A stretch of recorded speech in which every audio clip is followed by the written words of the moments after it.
इस भोली शक्ल पर मत जाना, इसके पीछे शातिर कातिल छिपा है। इस भोले चेहरे ने 6 महीने तक पुलिस को खूब छकाया। वो कहते हैं कि हत्यारा कितना भी शातिर क्यों ना हो, कुछ तो सबूत छोड़ ही देता है। लेकिन इस मामले में ऐसा बिल्कुल नहीं था, क्योंकि पुलिस को ना तो सबूत मिला और ना ही अपराध की वजह। इतना ही नहीं, जिसके साथ अपराध हुआ वो भी नहीं मिला। वक्त बीतता गया और आखिरकार वो दिन भी आ गया जब अपराधी को उसके किए की सजा मिलनी थी। दरअसल ये कहानी है भरतपुर के नौह गांव में रहने वाले पवन और उसके परिवार की। एक रात पवन नाम का शख्स अचानक घर से गायब हो जाता है। परिवार हर जगह ढूंढता है लेकिन कहीं नहीं मिलता। पवन दिल्ली में काम करता था, पत्नी का नाम रीमा था, वो भी दिल्ली में रहती थी। यहाँ होती है तीसरे शख्स की एंट्री। नाम है भागेंद्र, वो भी नौह गांव का ही है और दिल्ली में इनके पड़ोस में रहता था। वहीं पर भागेंद्र और रीमा की मुलाकात हुई। धीरे धीरे ये मुलाकात नजदीकियों में बदलती गई। पवन काम पर जाता तो रीमा भागेंद्र को बुला लेती। दोनों साथ घूमते, भागेंद्र उसे गिफ्ट भी ला कर देता था। इस दौरान दोनों के बीच कई बार संबंध बने।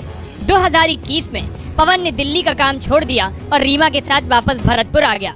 लेकिन रीमा भागेंद्र से दूरी सहन नहीं कर पाई और यहीं से शुरू होता है रीमा और उसके बॉयफ्रेंड के अपराध का सिलसिला।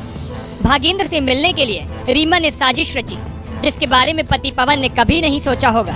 दरअसल रीमा रात को पूरे परिवार को खाना, दूध, चाय में नींद की गोलियां मिलाकर दे देती है। नींद की गोलियों का असर होने के बाद बॉयफ्रेंड को बुला लेती है।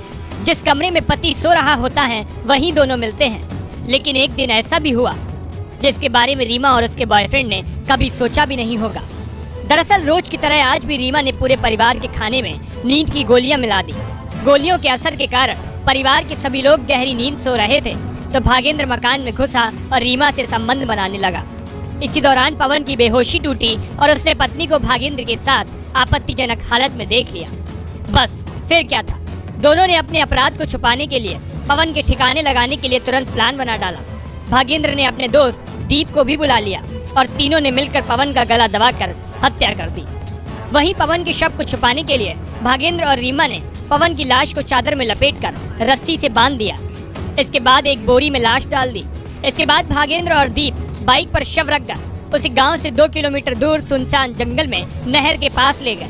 वहां उन्होंने बोरे में लाश के साथ 15 किलो का पत्थर बांध नहर में डाल दिया ताकि लाश पानी के ऊपर न आ जाए। दोनों रात करीब 2:30 बजे बाइक पर ही दिल्ली के लिए रवाना हो गए। सुबह 8 बजे दोनों दिल्ली पहुंच गए। वहीं रीमा पति के गायब होने का नाटक करने लगी। परिवार ने भी पवन को तलाशा लेकिन वो कहीं नहीं मिला। इसके बाद पवन के पिता हरिप्रसाद शर्मा ने चिकसाना थाने में बेटे की गुमशुदा की शिकायत दर्ज करवाई। इस वारदात के बाद रीमा और भागेंद्र ने अपने अपने मोबाइल फोन से बात करना बंद कर दिया। लेकिन 1 महीना पहले पवन के पिता हरिप्रसाद शर्मा ने अपनी बहू रीमा और उसके प्रेमी भागेंद्र को आपत्तिजनक स्थिति में पकड़ लिया। आपत्तिजनक हालत में पकड़ने के बाद बेटे पवन की हत्या के सिलसिले का शक गहराया। मृतक के पिता हरप्रसाद ने थाने पर अपनी बहू और उसके प्रेमी के खिलाफ हत्या का मुकदमा दर्ज कराया।